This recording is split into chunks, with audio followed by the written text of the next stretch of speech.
based at Tenbury Wells in Worcestershire.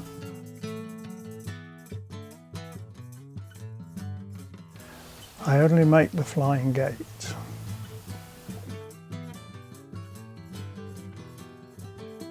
It was designed way back in 1934 when the bikes of that day were of long wheelbase and they weren't responsive, and the people in Yorkshire wanted something more responsive, and they went to a company called Baines, and this man designed this frame that was called the International, and it was far better for climbing hills. It was responsive and won many races of its day.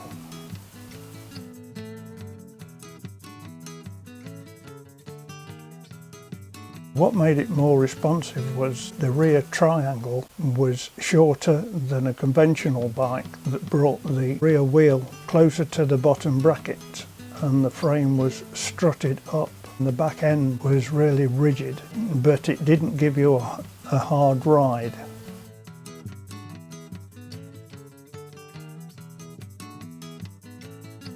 The name of the flying gate was one of the nicknames. It was called the Plumber's Delight, it was called the Five-Barred Gate, and the name stuck as the Flying Gate, which I used when I resurrected the manufacture of the frame in 1979.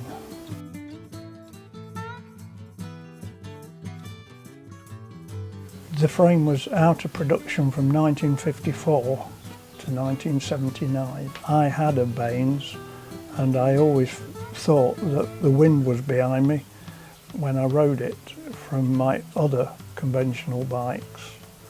And when I decided that I would like to go into the frame building world, there was only one frame that I thought was worth building, and that was the Baines Whirlwind.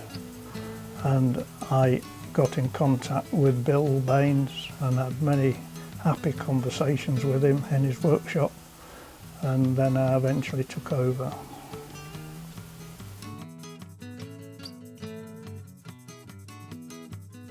I was a design engineer and I had my own engineering company.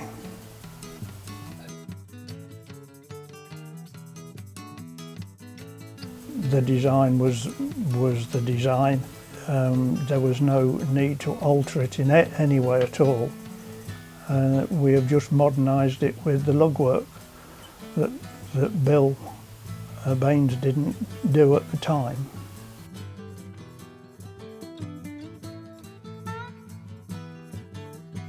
With it being a flying gate, you get one extra lug, which is the T lug.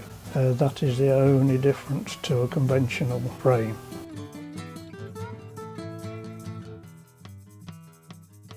When a customer comes to me and wants special lug work that isn't one of our standard designs, we talk to him, sketch it out on a piece of paper and agree on a design. I then transfer these sketches onto a sticky label and cut them out and stick it to a blank lug, and then spray this cutout and then remove the paperwork, which leaves an impression of the design. I then proceed to cut it out with a special saw, needle files and hours of work.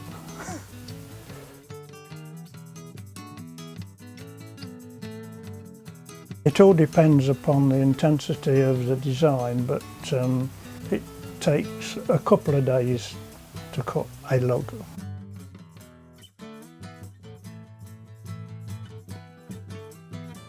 I don't make the bicycles now. The business has been taken over by a young engineer called Jeremy Cartwright.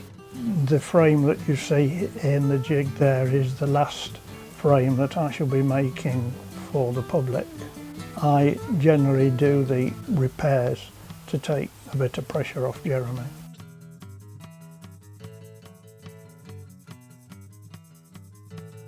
An ordinary flying gate frame without the fancy lugwork, it'll take him a week to make a frame. The lugwork again depends on the intensity of it, but that can be anything from 3 to 4 weeks.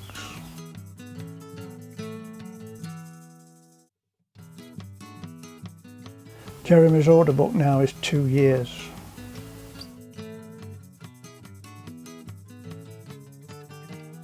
We get between 50 and 60 people that come to the Flying Gate weekend each year. People come from all over the place, Holland, Germany, Isle of Man, America. It is very rewarding to see all the frames together.